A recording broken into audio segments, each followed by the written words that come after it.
you a lifelong fan of General Hospital? Are you a new fan who wants to know more about the history of the show? Do you enjoy talking about the show with others? Do you find yourself yelling at the TV? Is your self-care an hour a day in Port Charles? If so, we invite you to join hosts Amanda Kimmel and Shannon Coach at the place where all the hidden conversations take place and secrets are revealed. Meet us at Pier 54, a General Hospital fan podcast.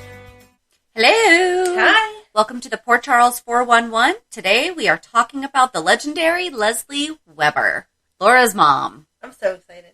I am too. And unlike ones in the past, we're kind of doing this how we used to do it.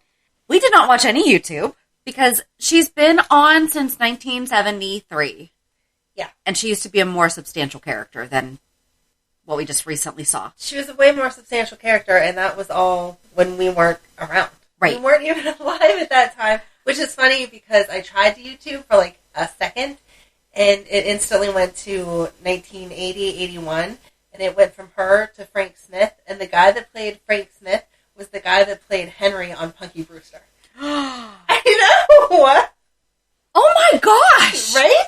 I'm going to have to go back and check that. See, yeah.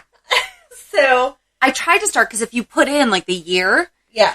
1973 didn't come up, but I feel like the 70s, but then it would say like Rick Webber and stuff like that. And I feel like we know stuff about Lesley's background. We do. From having watched, but we're kind of doing this completely rogue today too, where neither one of us have read this stuff. Right. We're just going to have to assume that it's right. I mean, some stuff Laura may have contradicted and we know, but right. To go back and watch, I feel like we would have needed 6 months because I couldn't only watch that. I would get pulled into all the rest of the storylines because we've never seen any of that. It's a brand new show at that point. And I hate to say it, but it's not like she's Anna and how we dedicated that entire month to Anna. She's not on the show anymore. Right. But stuff that, like we had said on Monday's episode, we were going to talk about David Hamilton, and then Lesley came on the show, and we're like, okay, you know what? We could just do Lesley because it would cover together, yeah. everything.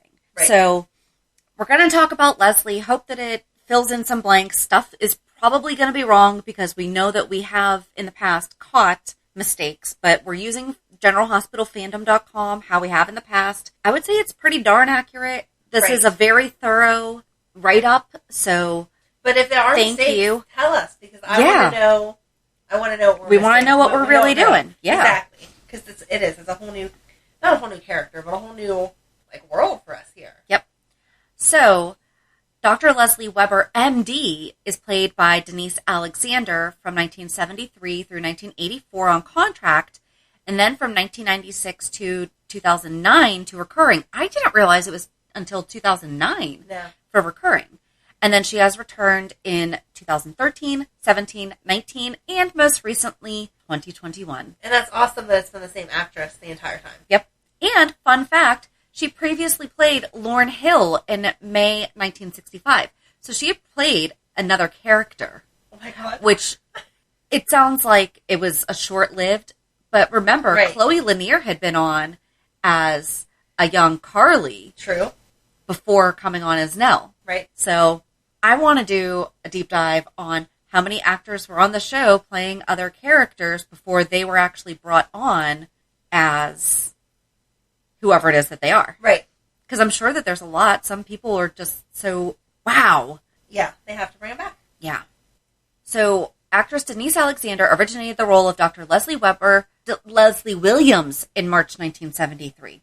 And in 1976, although Time magazine panned General Hospital at the time, Alexander's character Lesley was noted as the serial saving grace, which I think is funny because Jeannie Francis is credited with the same thing like a decade later. Right. Or a couple years later, actually. When Alexander and the network could not agree to contractual negotiations, the character was killed off in March 1984. Angry fans picketed the studio, upset that the character had died. That's really all we're going to get into before we get into the to the story. But I thought that it was important to note that she was. It took them a long time to bring her back. Yeah. After fans were that upset, because we remember when Lesley came back, right, alive, right, and didn't know that she was supposed to be dead until the storyline explained that. Yep. So in the 1970s, Lesley Williams arrived in Port Charles. This says 1972, but we just read many times up above 1973. So, and began work as a cardiologist at General Hospital. Leslie's first patient was a woman named Florence Gray. Florence was suffering from stomach ulcers that she thought were brought on by the stress of her failing marriage with Gordon Gray. Florence was then sent to the hospital psychiatrist, Dr. Peter Taylor, and told him about her husband's affairs years earlier with a student in his class. Gordon had gotten the girl pregnant, and the child presumably died shortly after birth. When Peter told Lesley about Florence and her history, Lesley realized that she was that very student. Gordon Gray then returned and confessed his love to Lesley and was willing to leave his wife.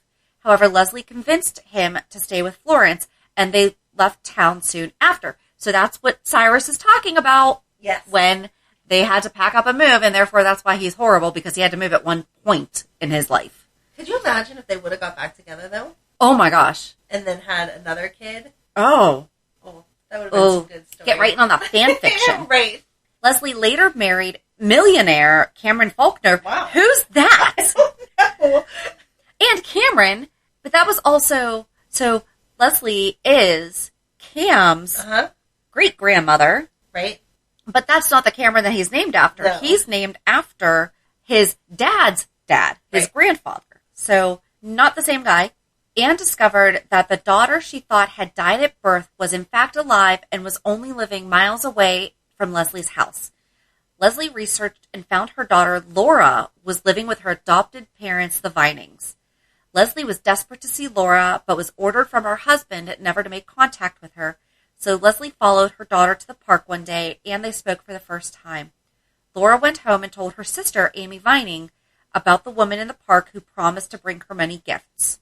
The Vinings were very protective of Laura and discovered that Lesley was in fact Laura's biological mother and swore never to give up their claim to their daughter. And she was she a teenager? I thought she was like 12-ish when Lesley found her.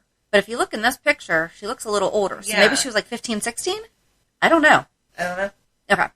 Playing in the park, you assume that she's a little bit younger. Okay, so maybe she was 12. Maybe, for whatever the reason, that number just sticks in my mind. Laura was thrilled at the fact that Lesley was her mom, and Lesley herself soon filed for custody. I don't feel like that's how adoption works. No, and did it ever in the past? Oh my God, I hope not, because that would be ridiculous. But I feel like I don't know, because my aunt is only 4 years older than me, so she would have been adopted in the 70s. Okay. But she wasn't of that age. Right. So I don't know. I don't know if her parents ever tried to go back for her. Foster care can do that. Right. But straight up adoption, I mean, her name was Laura Vining. Yeah. And, fun fact, her sister Amy Vining is actually who our beloved Nurse Amy is also mirrored after, because the actress who portrayed Amy Vining passed away. But her character was crazy and funky, just like our current The Amy. exact same, yes. Oh, we should compare the two. Oh, that would be fun. That would be fun. So after Laura was granted a week to stay under her mother's roof, she decided to stay with Lesley indefinitely, because when Laura fell ill, Lesley thought the illness could be emotional-based and made the decision to send Laura back to the Vinings. Oh, that must have been tough for her. Yes. Lesley's husband Cameron was thrilled and determined to keep Laura out of his life, so he paid a nurse to convince Lesley that Laura was actually not her daughter. Oh my gosh. Ooh, the original lab test confusion. Lesley didn't fall for it, so Cameron paid the Vinings a great deal of money to move far away. Cameron tried to convince Lesley to move on with her life, but Lesley wouldn't have it. You cannot convince a woman to move on from her child. Right. Oh. And she soon learned that her husband had paid the Vinings to leave and go far away.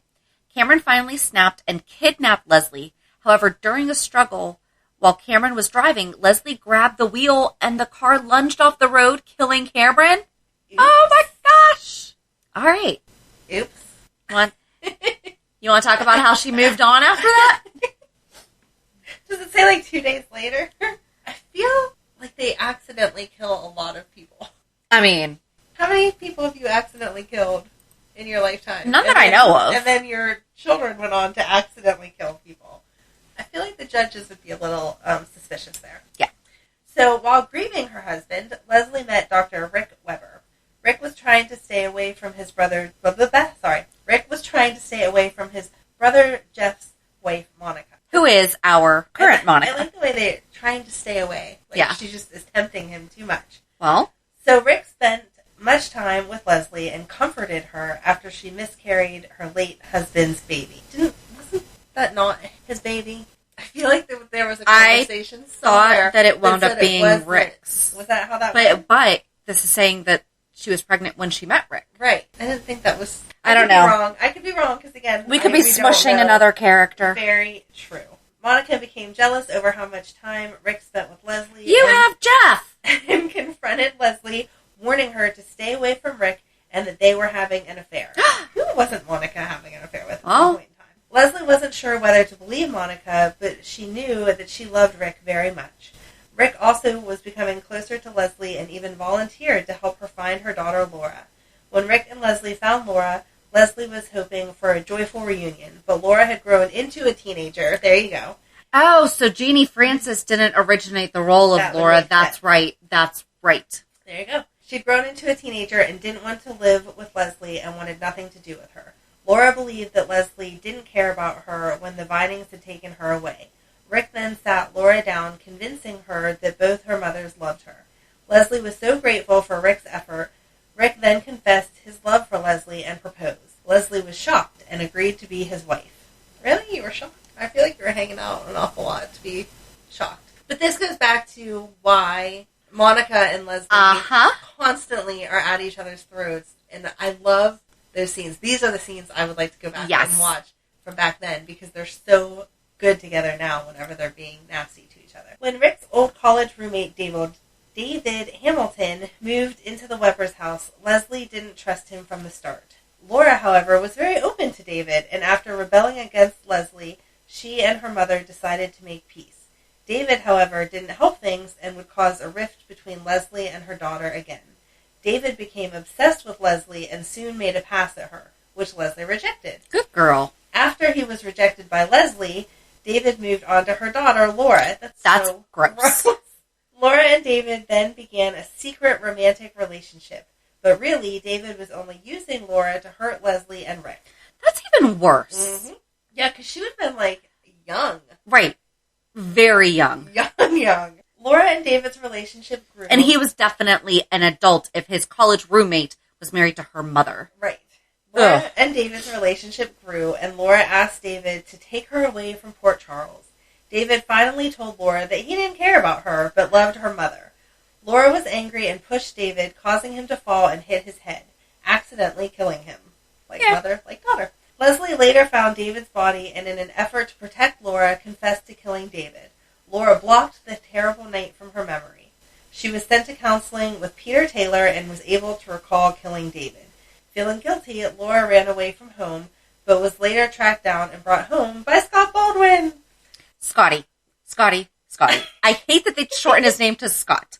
Especially back then, well, yeah, he was Scotty. He was a kid, so he would have been Scotty. But he's now, still Scotty. No, I don't except for when Bobby calls him Scotty. But that's the thing. Okay, yeah, it would be weird if a newer character called him Scotty. If Finn's like, hey, Scotty, tomorrow. No, he is Scott. Okay. But when we're referring to young him and Laura, it's Scotty. Yes. She confessed to murdering David, and the charges against Lesley were dropped. Laura was sentenced to 6 months probation and was released into Lesley and Rick's custody. After Lassa fever hit GH.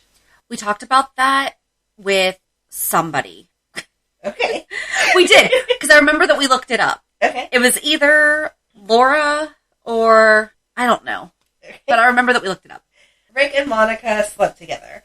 Monica wanted to be with him, but Rick told her that they needed time away from each other to be sure of their feelings. It's funny how he comes to that after they hook up. When Laura was in a car accident, Rick came back to his senses and he told Monica they were over for good. Monica then reconciled with her husband, Alan, and discovered that she was pregnant. That was the one that was we didn't know who the dad was. Okay. Yeah. Lesley and Rick pondered themselves whether they should have a baby. Unfortunately, Lesley was told she couldn't conceive, otherwise she would be putting her life in danger. Lesley later delivered Monica's son, Alan Quartermain Jr. Monica, however, told Lesley that the child was Rick's. After Lesley confronted Rick, he left Port Charles to think about his feelings for both Lesley and Monica. It's just like a man. I'm in the middle of all this chaos. Let me skip that he created. Right. I mean, they had their own equal parts too. But especially after your wife delivers your lover's baby. Yeah. Maybe give her a little grace. After Alan Jr. developed a heart problem, Rick was called back to Port Charles to perform surgery on him. Rick then filed a paternity suit against Monica as he wanted Alan Jr. to be his son. Lesley later filed for a divorce so that Rick could marry Monica and have a family with Alan Jr. By the way, that's A.J. Quartermain. Yes. They just called him Alan Jr. Right. However, a birthmark revealed that Alan Jr. was in fact a Quartermain. Okay. Are birthmarks genetic? Because I don't have one, but both of my kids do, and I don't think their dad does. Hold on. I don't know. You go ahead and look that up. I am. Rick then ended things with Monica and left Port Charles once again. Rick later returned and immediately remarried Lesley and adopted a 6-year-old boy named Mike. Lesley and Rick then began working at the Waterfront Sports Center, where Lesley taught an aerobic dance class and even booked Richard Simmons to help her in a guest stint. Fun! So do you want to know about the... Yeah, go ahead. So the occurrence of birthmarks may be inherited. Some marks may be similar to marks on other family members, but most are not. So if he had, like, a Q on his butt, and that's hereditary. Like the Cabbage Patch Kids. There's a stamp right, on the or butt. like branded or something, you know? Right. Okay, but anyway, I guess it is possible that certain birthmarks are hereditary. I did not know that. That's pretty cool. I don't know that I would take that over, like, a paternity test, though. That's no. When Laura disappeared in 1982, Lesley was crushed but soon received a new arrival under her roof by the name of Blackie Parrish. A.K.A. John Stamos. They welcomed the street kid into the Webber home after Blackie's mother had died. Blackie soon entered the music business, and Rick and Lesley then noticed a change in his behavior. They discovered Blackie accidentally killed his girlfriend. Oh my God! And was arrested. Blackie was found guilty and sentenced to time in prison. Everyone just keeps accidentally killing everyone. Rick and Lesley were later overjoyed when Laura was revealed to be alive after being kidnapped by the Cassadines. But tragedy would soon strike the Webber family again. A young woman named Ginny Blake came to town claiming to be little Mike Webber's biological mother. Lesley was tipped off by Bobby Spencer that Ginny was running a scam and went to Ginny begging for her to confess, but Ginny refused. She was last seen on screen going home with Rick. Off screen, she had an argument with D.L. Brock, who tried to blackmail Rick after he shut down his plant. One day, on the day she passed away, there was a bad storm in Port Charles. Lesley stayed at work. Chief Ramsey showed up at the Webbers' home to tell Rick some bad news about an accident and that Lesley had died. So this whole thing happened off screen? That's awful. Like, they didn't even show her driving and then, like, wiping out. Like, she just went home and then we get a phone call that she died in a snowstorm. What? At the same time, her body showed up at the ER as a crash victim, and Bobby was the first one to see her. Oh. Luke and Laura were in the Himalayas at the time, and Robert was unable to get a message about Lesley's passing. As revenge for what Laura did to the Cassadines, Helena had Stefan kidnap Lesley's body and keep her alive. That's what they did with Lulu when they kidnapped her, but Lulu was not presumed dead. They need to find... Was Lulu presumed dead? I think we just knew that she was kidnapped. Yeah, I don't think that she was presumed dead because that was how they went looking for her and found her. Right, yep. So years later, it was revealed in 1996 that Lesley Webber was indeed alive and being held captive in a catatonic state by the Cassadines. Lesley and Laura were reunited, and with Luke's help, they faked their deaths to escape the Cassadines. Stefan Cassadine then blackmailed Laura into leaving town. Laura lied to Luke that her mother needed treatment in Switzerland and took Lulu with them. They returned a few months later. Lesley was deeply traumatized by her experience as a result and was unable to practice medicine again. With the help of her family, she did, however, ease into her new role as grandmother to Laura's children, Nicholas, Lucky, and Lulu, while continuing to be a mother to Laura. In 2002, Rick Webber returned to give his daughter Laura away again at her second wedding to Luke Spencer. Rick and Lesley reunited for the first time in over a decade. She confided in him how angry she was from having years stolen away by her captivity. However, she was happy that Rick was able to move on with his life. Soon after his arrival, Laura began having flashbacks involving their old garage attic. I remember this! Mm-hmm. Including wearing a dress covered in blood. Rick and Scott Baldwin, could tell that Laura was remembering and tried to prevent the truth from coming out. Because this is when she went in her catatonic state. Yes. It was revealed years ago during his marriage to Lesley that Rick was having an affair with the nurse, Teresa Carter, and Laura walked in on them in the attic. Teresa got violent, and Laura took an antique camera and hit Teresa over the head with it, accidentally killing her. 2 kills for Laura. Rick enlisted Scott to bury Teresa in the backyard and gave Laura... Geez, Scotty! and gave Laura a certain drug for her to forget that night. Laura went up to the attic to remember the truth the day before the wedding. She believed that Rick had killed Teresa. When Rick tried to give her an injection to calm her down, Laura panicked and hit Rick over the head, killing him. I so remember all this. It needs to say accidentally killing him. Yes. That's what they put. She did accidentally kill him. Luke followed Laura and Rick to the attic where he discovered Laura over Rick's body. Luke then whisked Laura away into hiding. Lucky and Nicholas found Rick's body and tried to make his death look like a drunk driving accident. Oh my God. Laura had a severe mental break by the traumatic revelation that she had killed her stepfather and was institutionalized. I'm sorry, I sound so excited about this, but I can seriously see it in my head as I'm reading it. Lesley was devastated by Rick's death and Laura's mental collapse. With Luke showing little interest in his daughter, Lesley was left to raise young Lulu with the help of her 2 grandchildren, Nicholas and Lucky. When Heather Webber returned to Port Charles in 2004, Lesley was immediately suspicious of her. Heather had become obsessed with Luke Spencer and began her old scheming. Heather spiked Lesley's drink, causing her to be hospitalized. Afterwards, Heather convinced Bobby Spencer to let her move into the Spencer house to care for Lulu. I don't remember that. And why would Bobby let that happen? Right. Why wouldn't Bobby take Lulu? That's her niece. Exactly. Fortunately, Lesley recovered and Heather was later institutionalized. I was just blown away. I'm sorry. So that is 3 kills for Laura, 2 kills for Lesley here. Was it 2? Or just the 1? Just the one because she was just helping cover up the other one. Okay. Yeah. Wow. In 2005, Lesley and now a teenage Lulu attended the wedding of Lucky and Elizabeth Spencer. Lulu grew up to be quite the rebel. Yeah, she did. Yeah, that's putting it mildly. Lesley tried her best, but just couldn't handle the teen.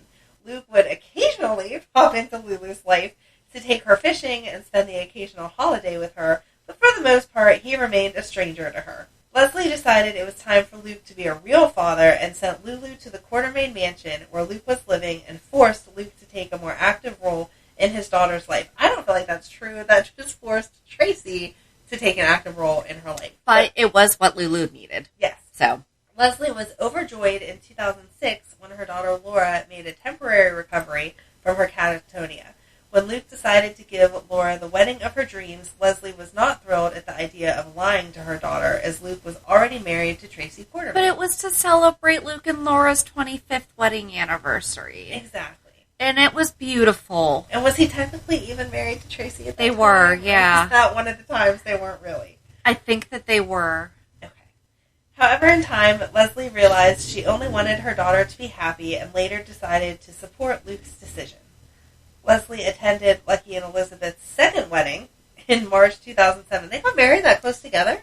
Yeah. No, I was having the same. Oh, I thought you meant, No. it was that close. And I was like, really? No, I was doing like 2005, and then they divorced real quick, and then got really quickly remarried. Wow. Okay. I mean, I guess if you know it's love, it's love. And returned later that year to comfort her grandson, Nicholas, after his fiance's death. And that was Emily. In 2008, Laura came out of Emily's been gone that long. I know. I'm sorry. It's okay. That's why I just clicked on it, because I was like, wait, was he engaged to someone I didn't realize? No. Oh my goodness, it's been 12 years. That's insane. No. Okay. So in 2008, Laura came out of catatonia for good, but was quickly kidnapped by Scott Baldwin. How did he keep a legal career? I am so serious, though. He's hidden bodies. He's kidnapped. Oh my goodness gracious. Yeah. Okay. Lesley assisted Lucky, Lulu, and Nicholas in finding her location by remembering where Scott and Laura went on their honeymoon. Lesley later shared a tearful reunion with her daughter once again. Lesley Webber's last appearance before a 4.5-year absence was in October 2009 when she Oh my gosh. attended dun dun dun Lucky and Elizabeth's engagement party. When Laura returned to Port Charles in 2013, she reveals Lesley has been living in Italy with her grandsons Nicholas and Spencer. Lesley returns to Port Charles in May 2013 along with Spencer to visit Laura and her grandson Nicholas. She highly objects to her daughter's coming nuptials to Scott Baldwin, so that's third marriage to him, due to him being responsible for the death of her late husband, Rick Webber. And the fact that he just kidnapped her. I mean, that should be something. However, she is persuaded to give her blessing, and she even officiated the wedding after Mayor Janice Lomax is revealed to be too booked. On December 22nd, 2017, Laura and Kevin are at a church waiting to get married with Dante, Lulu, Maxie, and Nathan in attendance, and the minister couldn't make it due to his wife giving birth. Lulu spots Laura's mom, Lesley, coming in. Dante asks how Lesley got to the church as the roads are closed and there are no flights. Lesley explained that she had a close friend who is a storm chaser. Because we all do. Yep. He flew her to the city, but they had to... Oh, gosh. But they had to rent an all-terrain vehicle, much like the one you hear in the background, possibly, to get to the church from the airport. Lulu asked who this person is, and Lesley clarifies he is her pilot. He is the pilot, her boyfriend, Marcello. I forgot about this. Marcello comes in and introduces himself to everyone in Italian. Lulu wants Lesley to marry Laura and Kevin, but Kevin says that since Lesley married Laura and Scott, they want to start fresh. Marcello talks to Lesley, and she translates that he has married American couples in Italy before. Of course he has. And can't. I mean, he's a storm chaser who marries people. The storm chasing officiant. That's the next reality show. Right? Nathan checks Marcella's license and says it's in order. Maxie says that the wedding is a go, but as Marcello doesn't speak a word of English, Lesley will have to translate. After they are married, Dante is alerted that the roads are closed, so they will have to stay in the church overnight. And on April 2nd, 2019, Lesley returned for the 56th anniversary of General Hospital. That was quite a year. Wow. Quite a year there. And then most recently, Lesley Webber made an unexpected return on January 8th, 2021. It began with Cyrus and Laura arguing at the hospital about who is at fault for the bombing at the Floating Rib and about Florence Gray, Cyrus's mother's well-being. Laura scoffs that Jason has your mother, I'm sure she's fine, but Cyrus rejects this as unacceptable. Laura doesn't care, however, and isn't interested in what Cyrus finds acceptable or unacceptable, angrily suggesting that once Lulu is healed enough, send any of his complaints to Laura through Lulu, once Laura is in the condition to handle it. That's like a way too long sentence to say all that. And annoyed Cyrus maintains he's played no part in the bombing at the Floating Rib, but Laura insists that she knows that he did, angrily, tempestuously mentioning... Why did I write this like this? Let's just skip down to Lesley. Angrily, tempestuously mentioning. Thank you. It should be one or the other. Yeah. Tempestuously mentioning that he's indirectly responsible for the killing of 2 people and leaving Lulu in a comatose. Boom. Right. That is a very tough sentence. We also just talked about this the other day. We did. So they're standing in front of the elevators arguing, and we said, I don't know why Lesley just all of a sudden showed up. And Laura even says, we were supposed to see each other whenever we went to go see Lulu. And then she gets into it with Cyrus, and he calls her all kind of nasty. He calls her names. a tramp. And she comes right back at him and is like, yeah, I'm not sure I remember your father because I was just hooking up with so many married men back then. Be a little more clear. Right. And it was great, and I loved it.